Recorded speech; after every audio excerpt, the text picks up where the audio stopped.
le 22h.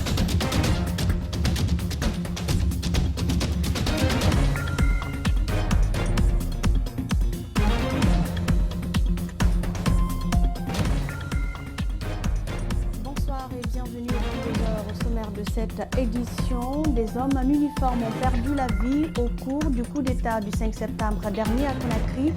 Si le nombre exact n'est pas connu jusque-là, des images de militaires tués dans les résistances circulent en nombre sur la toile. Les postes avancés PA sous l'axe de Prince sont supprimés sur ordre des nouvelles autorités du pays. Une suppression qui divise l'avis des citoyens. Si certains accueillent bien la nouvelle, d'autres par contre s'inquiètent quant à la sécurité dans cette zone. Et puis organiser une transition rapide et des élections libres et transparentes, voilà l'invite des politiciens Dr Ousmane Kaba et Mamadou Badiko. Ils saluent le putsch qui ne les surprend guère et n'occulte pas leur participation au gouvernement de transition.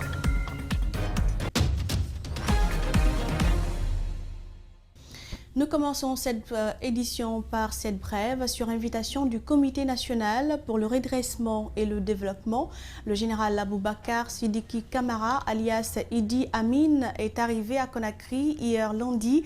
L'ambassadeur de la Guinée à la Havane, à Cuba, aurait eu une réunion avec la junte militaire pour dresser la liste des militaires et civils devant constituer le bureau exécutif du CNRD. Selon des indiscrétions, il pourrait être le prochain ministre de la Défense nationale dans le prochain gouvernement. Nous y reviendrons pour plus de détails.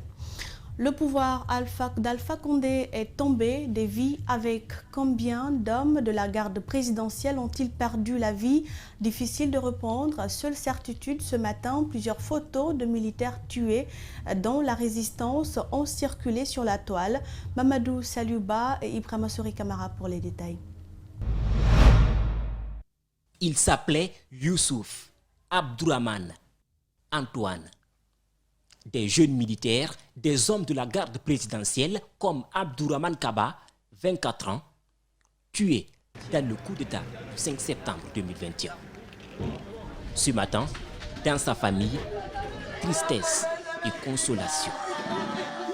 Le petit m'a quitté ici le vendredi soir, qui va descendre prendre son garde le samedi. Donc le dimanche, on l'appelle, le téléphone sonne, ça ne prend pas. Donc il a passé toute la journée, hier le petit est décédé à la présence là-bas. C'est l'armée qui l'a aimé, donc c'est dans l'armée qu'il est décédé. Fiancé, Benjamin, le plus jeune de la garde présidentielle, n'a pas eu le temps de dire au revoir à celle qui était censée être son épouse. Recruté à l'âge de 18 ans, il s'est battu jusqu'au bout pour protéger le professeur Alpha Condé, comme l'adjudant-chef Youssouf Aïna Kamara, qui pose ici devant le palais présidentiel, tué dans la résistance. Tombé aussi sous les balles, Antoine Malano, marié et père de 3 enfants. Autant des forces loyalistes tombées dans la résistance face au groupement des forces spéciales, difficile pour l'instant de savoir combien sont-ils. Les nouvelles autorités viennent avec des nouvelles mesures sur l'axe Le Prince. Vous le savez, est installé des PA pour lutter contre l'insécurité. Désormais, ces postes avancés sont supprimés. Sur la décision, les avis des citoyens restent divisés. Si certains sont pour, d'autres sont contre pour des mesures de sécurité des habitants de la zone. Malik Sangiana Kamara, Ibrahima Souri Kamara. Sur l'axe Le Prince, plus de PA dans la zone depuis ce mardi matin. La suppression de ces postes est une décision des nouvelles autorités du pays. Les habitants de l'axe qui vivaient cette situation depuis des années apprécient différemment cette décision. Pour les uns, la présence des militaires dans ces lieux redoutés a permis de réduire l'insécurité grandissante. Les PA étaient très importants pour la sécurité de la localité. Parce que le banditisme n'était pas visible, les jeunes ne pouvaient pas faire tout ce qu'ils voulaient. Pourquoi j'ai dit qu'il y a une importance pour nous? Parce que les PA actuellement, ils sécurisent l'axe. À Koza, au niveau des rails, ici était installé un poste avancé. Après le départ des militaires, l'endroit est pris d'assaut. Les vieilles habitudes des jeunes pourraient reprendre à tout moment, craignent les riverains. L'endroit là où les PA étaient, c'est un lieu, tout le monde sait. C'est un lieu très dangereux à cause d'ici. Est-ce que vous me faites comprendre? Maintenant, nous n'aimerions que de venir faire la sécurisation. Par contre, d'autres se réjouissent de la suppression des PA. Pour cet habitant, c'était une manière de confisquer la liberté des citoyens. Nous, on est très contents, c'est que les autres sont quittés dans notre quartier. On est très contents. Nous, la sécurité, nous-mêmes, entre nous, dans le quartier. La reprise des attaques à main armée, la consommation de la drogue, bref, l'insécurité dans les zones où étaient installés les PA reste une inquiétude pour certains habitants de cet axe. Tout à fait, nous avons quand même des inquiétudes très très sérieuses. C'est dit au banditisme, c'est-à-dire à l'insécurité de la zone. Parce que si les PA ne sont pas là, tout peut faire ce qu'il veut, alors que ce n'est pas ça qui est souhaité dans le pays. Et je vous l'annonçais tantôt, Dr Ousmane Kaba et Mamadouba Badiko saluent le putsch mené par le colonel Doumbouya et disent ne pas être surpris par ce coup de force. Ces hommes politiques invitent le colonel Mamadi Doumbouya à organiser une transition rapide et des élections libres et transparentes. Cependant, ils n'occultent pas leur participation au gouvernement de transition s'ils sont conviés. Alseni Baré et Alseni Kamara. Il n'aura fait que 10 mois pour son troisième mandat, un mandat de trop, surtout marqué par la flambée des prix de denrées de première nécessité, le chômage galopant, mais aussi des morts et des prisonniers politiques qui croupissent jusqu'alors à Coronti et dans les autres geôles de l'intérieur du pays. Je ne suis pas un marabout ni un devin, mais il n'y avait pas besoin d'être un grand analyste politique pour savoir que ça ne pouvait plus durer. Tellement la population souffre, tellement elle est dans l'impasse dans tous les domaines. Il avait été alerté par Khalifa Sall sur les sirènes révisionnistes, prévenues par le FNDC, dont Ousmane Kaba est membre fondateur. D'ailleurs, il n'est pas surpris que l'armée reprenne les rênes de la Guinée. Auparavant, c'est qu'il y a eu aussi un coup d'État constitutionnel. Nous avions commencé depuis 2019 à lutter dans le cadre du FNDC contre le tripatouillage de la Constitution et le coup d'État constitutionnel. Aujourd'hui, il y a un autre coup d'État. Moi, j'ai supporté ce changement. C'est de cela qu'il s'agit. Ça correspond pour les Guinéens à une libération à la fois politique et économique. La classe politique garde bien espoir pour une meilleure transition en Guinée en vue des prochaines élections libres et transparentes. Déjà, nous avons apprécié les premières déclarations de cette junte, à savoir l'inclusion de toutes les sensibilités politiques en Guinée dans le débat pour définir une charte de transition. C'est ce que ça signifie. Sur la question de participer à un gouvernement de transition, nos deux politiques jouent à la carte de la prudence. Ça, ce sont des questions auxquelles moi je ne peux pas répondre maintenant. Nous observons. Tout le monde sait qu'Odarcho est disponible. Au moins, les gens savent de quoi on est capable aujourd'hui. Eh bien, on ne va pas se précipiter sur des places uniquement pour trôner là-dedans. C'est trop tôt pour en parler. Ce que je peux vous dire, c'est que le PADES au sein de la COPED, qui est notre alliance, nous sommes déjà convenus, ce qui est dans notre communiqué, d'aider à l'apaisement général dans ce pays, de participer à la transition. Cependant, il invite le colonel Doumbouya à suivre un autre chemin que le capitaine Moussa Dadis, qui avait choisi de se maintenir au pouvoir au péril de sa vie. Et puis cette brève, plusieurs détenus politiques dont Foni Kemengue ont recouvert leur liberté ce mardi 7 septembre. Une libération qui intervient après 48 heures après la libération, la prise de pouvoir, j'allais dire, par le CNRD. La plupart d'entre eux étaient détenus pour troubles à l'ordre public et attendaient leur procès.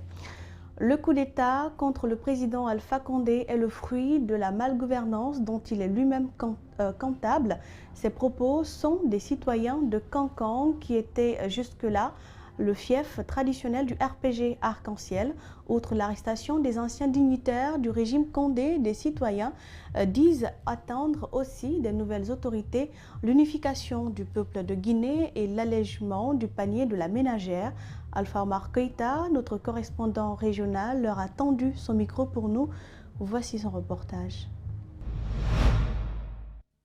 Pour Alassane Condé, réparateur de téléphone, et Ismaël Camara, diplômé sans emploi, ce coup d'État contre Alpha Condé, celui qui était jusqu'à l'aube du dimanche le président de la République de Guinée, est le fruit de la malgouvernance dont il est lui-même comptable.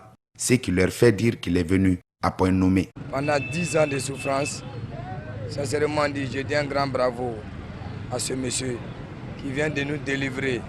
Il y a des détournements, des gens qui font des détournements et consorts. Ils ne sont ni punis, ni enfermés. Mais par contre, quand tu n'es pas du pouvoir, tu es contre le pouvoir, on t'enferme.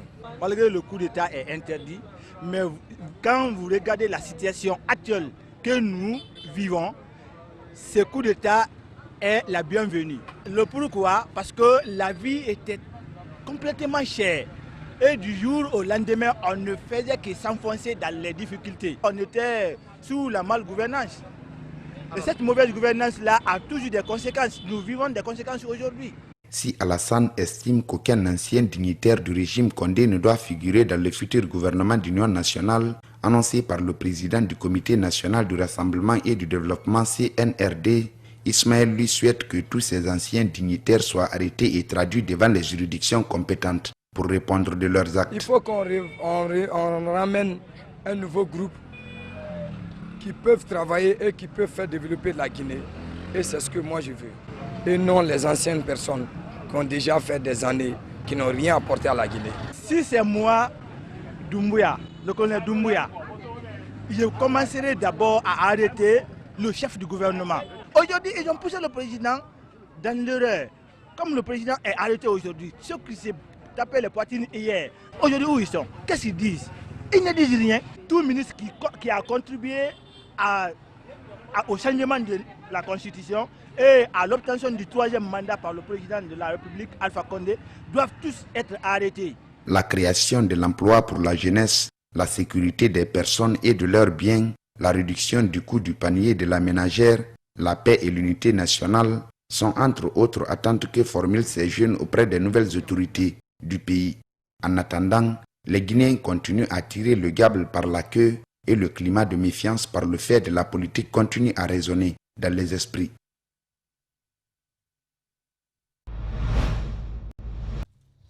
Retour à Conakry, les réactions fusent. Le barreau de Guinée a tenu ce mardi une déclaration au sujet des événements politiques et militaires en Guinée. L'Ordre des avocats de Guinée a dans son discours rappelé qu'il s'était à un moment insurgé contre l'adoption de la Constitution qui a consacré le 3e mandat, mais que la dévolution du pouvoir ne doit résulter que d'une élection. Il rappelle tout de même les limites qui doivent par ailleurs constituer les obstacles aux attentes des droits, à la liberté et aux principes démocratiques. Suivez la déclaration avec Mohamed Valek Touré et Aboubakar Din Kamara. L'Ordre des avocats de Guinée en appelle à l'esprit citoyen et au bon sens patriotique de l'ensemble des acteurs et les invite à opter pour le dialogue, l'échange, de sorte que l'intérêt général et celui supérieur de la nation prennent le pas sur tout. L'Ordre des avocats de Guinée s'engage à défendre et à préserver les droits et les libertés des populations. Il s'engage également à dénoncer toutes les attitudes attentatoires aux dits droits et libertés et à y donner les suites par les voies appropriées. L'Ordre des avocats de Guinée demande le retour rapide à un ordre constitutionnel normal. Enfin, l'Ordre des avocats de Guinée se tient à la disposition du peuple pour participer à toute concertation qui incluront toutes les forces vives en vue d'ancrer définitivement la démocratie et la bonne gouvernance à la République de Guinée. Autre réaction, la Chambre de commerce, d'industrie et d'artisanat de Guinée affirme son soutien à la junte militaire. Elle salue le professionnalisme par lequel ces forces spéciales ont pris le pouvoir sans aucune destruction de biens matériels des opérateurs économiques. Les membres assurent rester à la disposition du CNRD. Suivez leur déclaration. Nous, Chambre régionale de commerce et d'industrie artisanale de Conakry, avons pris acte de la prise du pouvoir dans notre pays par le Comité national pour le rassemblement et le développement, CNRD, sous la clairvoyance de son Excellence colonel Mamadi Doumbouya, commandant des forces spéciales. Nous saluons le professionnalisme avec lequel cette opération délicate a été menée sans qu'un opérateur économique de quelque taille et de quelque domaine d'activité économique ne soit inquiété. Encore moins ne soit victime de pillage, de vandalisme de la part de qui que ce soit, ce sur toute l'étendue du territoire national. Pour cette action salvatrice et de haute portée sociale et économique, nous vous affirmons notre adhésion totale et inconditionnelle ainsi que notre disponibilité inconditionnelle et celle de tous les opérateurs économiques à soutenir vos programmes qui visent à placer la Guinée et les Guinéens au centre de vos préoccupations et de vos actions. Nous formulons les vœux ardents que le Tout-Puissant Allah de vous accorder la bonne santé, la force et un bon moral pour bien tenir vos nobles engagements envers le peuple de Guinée. Et sur le même coup de force, le PNV s'est fendu d'un communiqué. Il énumère les faits qui auraient poussé les militaires à intervenir. Le président du PNV invite les nouvelles autorités à éviter les erreurs du passé. Suivez.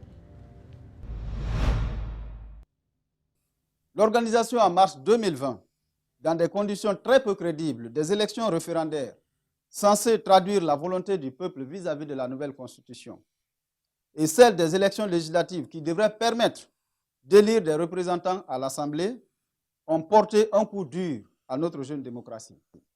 Depuis lors, les arrestations arbitraires qui en ont suivi, l'autoritarisme, la volonté de neutraliser tous les partis politiques d'opposition, le non-respect de la chose publique et la misère pesant de plus en plus sur la population ont plongé la plupart des Guinéens dans un désespoir sans précédent et nul ne pouvait prédire quand est-ce que tout cela prendrait fin.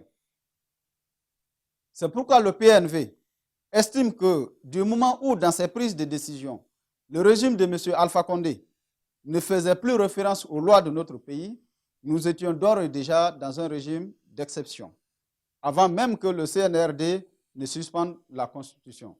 Ce qui nous amène à exprimer notre solidarité à la décision du CNRD de mettre fin au troisième mandat, en ce sens que cela pourrait donner une nouvelle chance aux Guinéens de s'engager dans un dialogue, cette fois-ci franc, pouvant conduire à remettre en marche notre jeune démocratie. Nous restons dans le même sillage. Au lendemain du coup d'État militaire, les réactions fusent de partout. Des acteurs de la société civile réunis autour de la synergie et des politiques appellent les nouvelles autorités à matérialiser l'élan de rassemblement. Aussi, ils invitent tous les acteurs impliqués à œuvrer pour le développement économique du pays et éviter toute instrumentalisation. Djibril Ba et Aboubakar Keke Bangoura nous en disent plus. La ville reprend son rythme habituel après 48 heures du coup d'état militaire en Guinée. Chez les acteurs de la vie de la nation, l'heure est aux déclarations. Dans chacune de ces déclarations, l'on constate que les protagonistes œuvrent pour la bonne marche du pays. C'est le cas de cette synergie qui réunit un groupe de jeunes de la société civile. Les nouvelles autorités à continuer leur élan de rassemblement des Guinéens dans le respect des droits humains et les principes démocratiques, ainsi bien dans le discours, aussi bien dans les discours que par les actes. Des nouvelles orientations, voilà ce que souhaitent les différents acteurs politiques. Pour le président de l'UGN, les nouvelles autorités n'ont pas droit à l'erreur. C'est pourquoi je voudrais que cette fois-ci, quand même, que les bases solides soient mises en place pour que nous ne tombions plus dans cette situation. Mais aussi, c'est une marque. Ce coup d'État ou coup de force, comme on peut l'appeler, il s'est fait dans des conditions tout à fait normales et puis de manière très pragmatique et professionnelle. Il n'y a pas eu de diffusion de sang, les activités ont continué et ils font leur travail de manière très méthodique. Encore une fois, la Guinée a un rendez-vous avec l'histoire. Ce pays a connu de nombreux soubresauts mettant en mal des objectifs de développement aux grandes dames de la population. A engagé de façon incessante des consultations inclusives avec l'ensemble des catégories sociopolitiques du pays et les partenaires pour définir la feuille de route de la transition. À être vigilante face au ralliement à Roland démagogique et politicien. Le coup d'État militaire se traduit comme une libération, un nouveau souffle, bref, l'espoir d'un peuple longtemps martyrisé. Des analystes politiques, eux aussi, se sont prononcés ce mardi sur le coup d'État militaire perpétré contre le régime de l'ancien locataire de Sékou Touré. Dans l'ensemble, ils reviennent sur les actions posées par le président Alpha Condé qui ont certes choqué plus d'un et qui pourraient avoir un lien avec son arrestation. Justin Leno et Djibril Camara ont rencontré Kabine Fofana. Suivez. Dans leurs différents décryptages, des analystes politiques font une rétrospective des actions récemment posées par l'ancien président Alpha Condé. La modification de la Constitution de 2010 qu'il avait pourtant élu président, mais traité de chiffon plus tard par certains ministres de son régime. Le troisième mandat des arrestations arbitraires et la cherté du quotidien du Guinéen pourraient avoir un lien avec le renversement de son régime, explique Kabine Fofana. Il y avait une sorte de personnalisation du pouvoir politique et d'autres griefs qu'il porte au président de la République, donc à sa gestion. On pourrait être amené à dire que si ceci était résolu en amont, qu'on ne se serait pas arrivé à cela. Après, de mon point de vue, c'est plus profond que tout ça.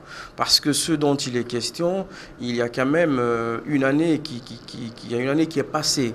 Une année est passée après le changement constitutionnel. Alpha Condé est là depuis une année, donc dans le cadre du troisième mandat. Est-ce qu'en gros, il faut plutôt pas voir ailleurs les véritables motivations ou le leitmotiv de ce putsch-là? Ce lundi, les anciens ministres du régime Condé ont été reçus par le Comité national pour le rassemblement et le développement. Plusieurs mesures ont été prises par le colonel Mamadi Doumbouya. Les anciens dignitaires du président Alpha Condé doivent déposer leur passeport. Aucune sortie hors du pays n'est permise. Les véhicules de service doivent être obligatoirement remis aux secrétaires généraux. Kabine Fofana analyse que ces mesures sont loin d'être une chasse aux sorcières. Pour moi, pour le moment, le fait de confiner les dignitaires, les anciens dignitaires du pouvoir à leur domicile et puis retirer leur passeport ou assurer et confier plutôt la gestion courante des affaires aux secrétaires généraux, c'est classique, c'est tout à fait normal, c'est dans le cadre du conditionnement, les grandes décisions s'en suivront. À date, la composition d'un nouveau gouvernement d'union nationale de transition est le point le plus attendu. D'ici là, les Guinéens continuent à espérer sur les nouvelles autorités du pays. Une fillette de moins de 2 ans a reçu une balle au quartier d'Apompa dans la soirée de dimanche dernier. Selon ses parents, la jeune fille était au salon quand elle a reçu cette balle qui s'est logée dans son thorax. À date, elle est admise à l'hôpital d'Anka où elle reçoit des soins avant son opération. Bernard Koundouno et Ibrahima Awal Kamara ont rencontré le père de la victime. Suivez. C'est dans la soirée du dimanche dernier que la petite Oumou Hawa Bari, âgée d'1 an 4 mois, a reçu une balle dont les parents ignorent encore la provenance. Selon son papa, la fillette était couchée au salon quand elle a reçu cette balle qui s'est logée dans son thorax. Sa maman était au lit. Soudainement, sa maman a entendu le bruit. Pas. Après, quelques temps après, elle s'est levée au lit, venir regarder au sol. Elle a vu la fille, le sang coulait sur elle. De clinique en clinique, Oumou Hawa finit par être admise à l'hôpital Donka. Après des examens, les médecins découvrent une balle dans le thorax de la petite. Depuis dimanche, elle reçoit des soins, affirme son père. Arrivé ici à 19h10, après à la réception, on nous a bien réceptionné. Ils ont pris les renseignements de l'enfant, tout. Ils ont pris l'enfant en charge. On a administré les produits et on a fait un prélèvement d'urgence. Les examens sont sortis et son état est stable pour l'instant. Hors micro, l'un des responsables de la chirurgie pédiatrique de Donka, où la petite Oumou est admise, nous a rassuré de la stabilité de son état. Plus loin, il invite les parents de la victime à plus de patience jusqu'à la fin de l'analyse des résultats des différents examens avant de se prononcer sur une éventuelle opération ou pas pour l'extraction de la balle. Et s'il arrive à envisager l'intervention chirurgicale, elle est moins, donc vous savez comment est la conjoncture actuellement, donc là il faut un soutien. Selon le papa de la victime, la balle proviendrait des tirs qui ont eu lieu juste après le coup d'État qui a renversé le régime d'Alpha Condé.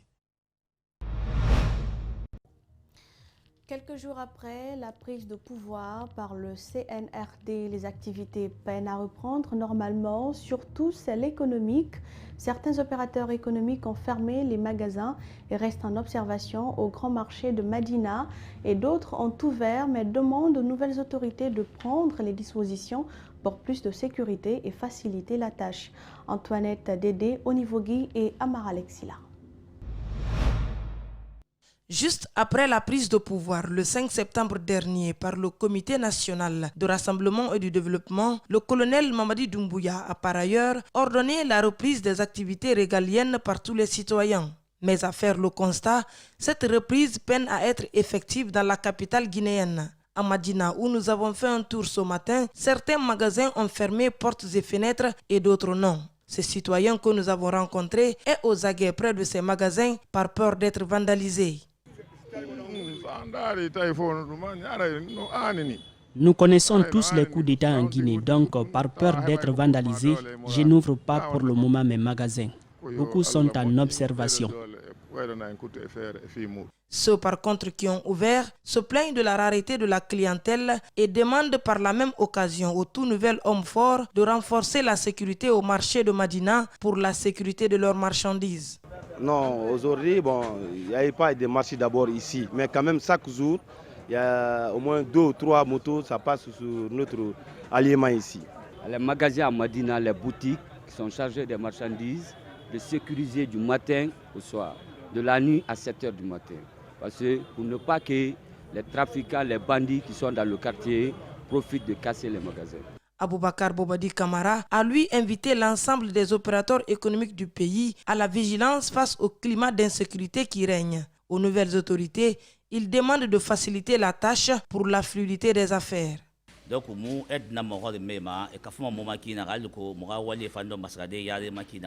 nous sommes des opérateurs économiques, donc nous aidons tout le monde. Nous demandons aux nouvelles autorités de nous venir en aide et nous rendre la tâche facile pour le progrès de la nation.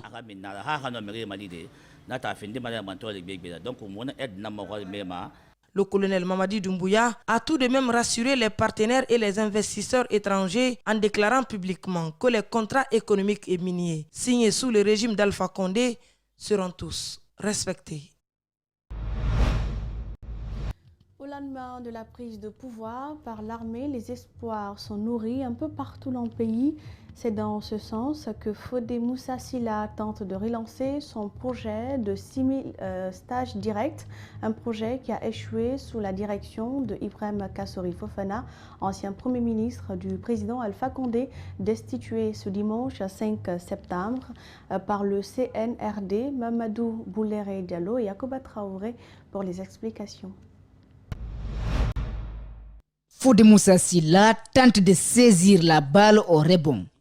Lui qui a monté un projet de facilitation d'obtention des stages pour les jeunes a été traité de faux type après avoir été trahi par le camp d'Ibrahim Kassori Fofana.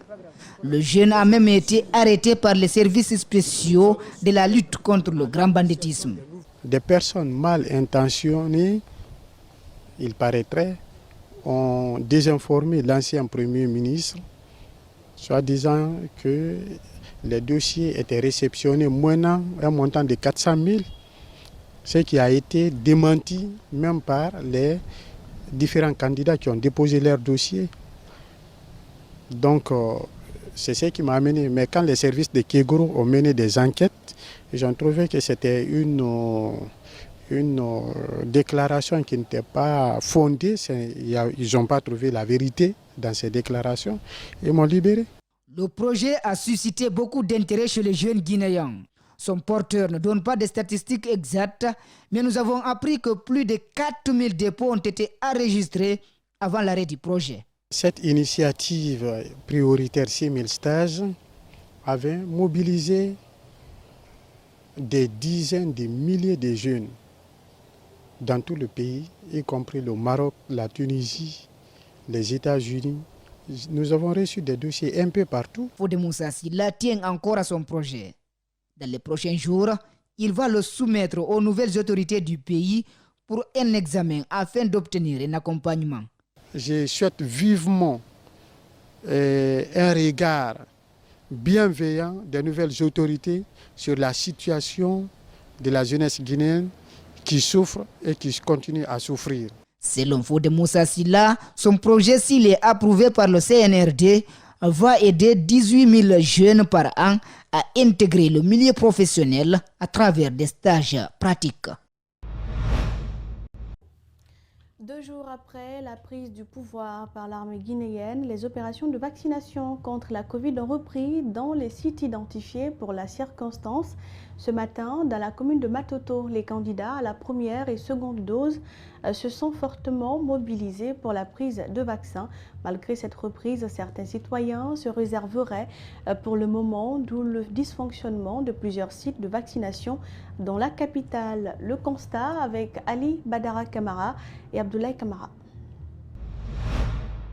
Après un léger arrêt des opérations de vaccination contre la Covid dans le pays, les activités vaccinales ont repris ce mardi. À Matoto, ils sont nombreux ces candidats à la vaccination qui ont rallié ce site communal.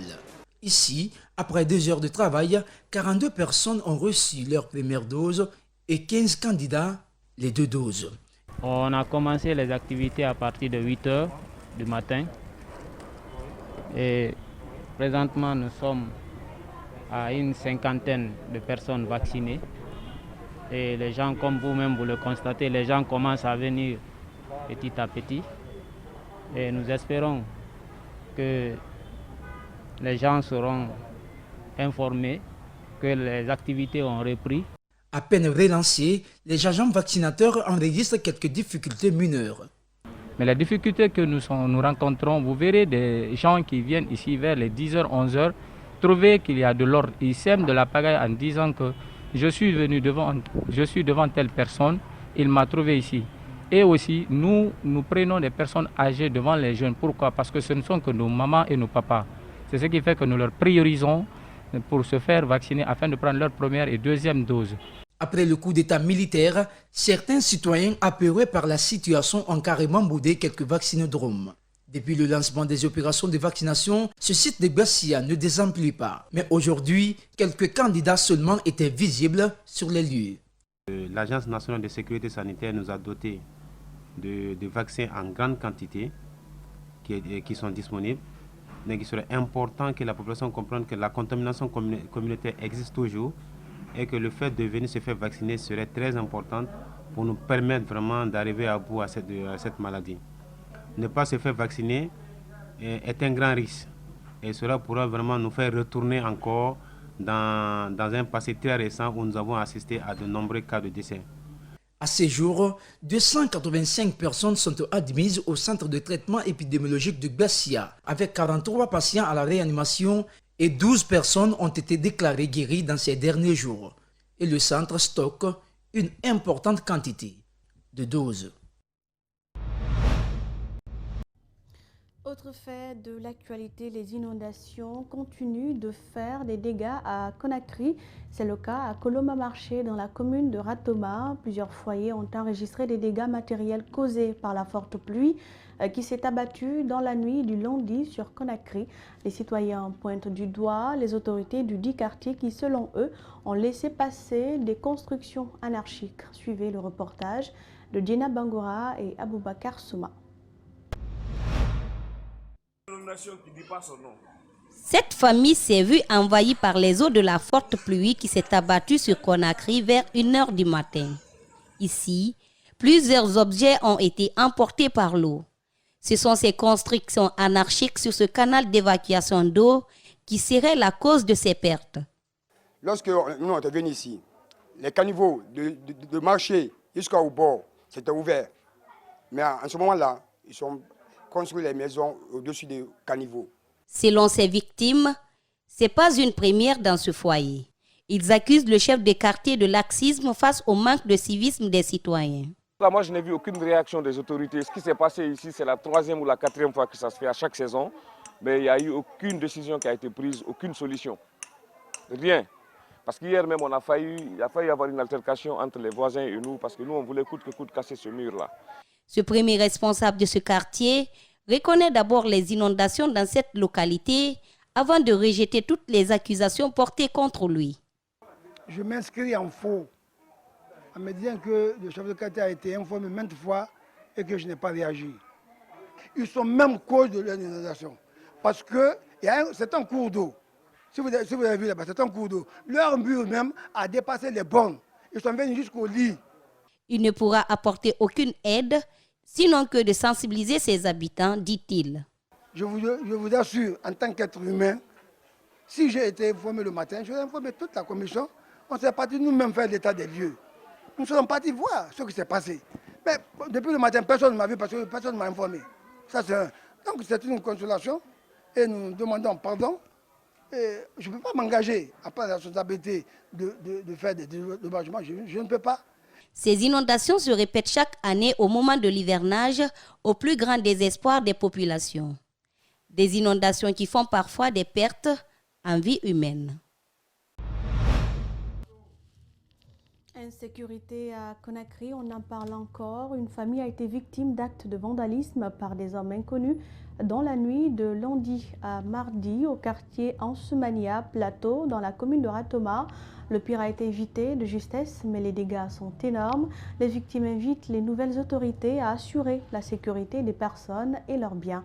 Suivez le reportage d'André Mossimilimono et Aliouba. C'est exactement vers 1h du matin, sous une pluie battante, que cette famille a reçu la visite d'hommes armés dans leur concession. Ils ont aussitôt coupé l'électricité afin d'opérer dans l'obscurité et en toute discrétion. Il y a des bruits qui m'ont réveillé, des bruits de ma porte. Donc quand j'ai sursauté dans le lit, je suis sorti au salon. Il y avait de l'eau un peu partout dans le salon. J'ai vu, il y avait l'obscurité parce qu'il n'y avait plus de courant. J'ai vu que ma porte a été défoncée et la serrure était sur la chaise. J'ai pris mon téléphone, j'ai mis la torche, j'ai torché, j'ai regardé. Effectivement, j'ai compris qu'il y a eu une effraction chez moi. J'ai regardé par la fenêtre, j'ai vu les assaillants dans la cour. C'est ainsi que je suis allé me refuser dans la chambre des enfants pour pouvoir appeler au secours. Les assaillants tentent d'enfoncer cette porte pour y entrer, mais ils ne parviennent pas. Au moment où les forces de sécurité sont intervenues, ils étaient déjà partis. La victime a donc pu être exfiltrée de sa chambre. Quand ils sont venus, ils sont rentrés, ils ont constaté, parce que moi je ne pouvais même pas sortir de la maison, du salon. C'est eux qui ont poussé la porte pour me permettre de sortir parce que c'était bloqué. Donc ils sont venus, ils ont constaté, ils ont sillonné tout le quartier pour voir, mais ils ne les ont pas vus. Les dégâts sont énormes. Les victimes demandent plus de sécurité aux nouvelles autorités du pays et ne comptent pas se limiter là. Il faut vraiment sécuriser la population et les biens de la population. Parce que ça, on pouvait tomber sur le pire aujourd'hui. Je vais porter plainte contre X et puis on va suivre. Quand tu vois des hommes armés comme ça entrer dans ta cour, c'est difficile. Certains habitants du quartier affirment avoir reçu la visite des mêmes assaillants. Ils disent vivre désormais la peur au ventre. Et ce journal s'achève. Merci à vous de l'avoir suivi. L'info continue sur Espace TV Guinée.info. Bonne suite de programme en notre compagnie.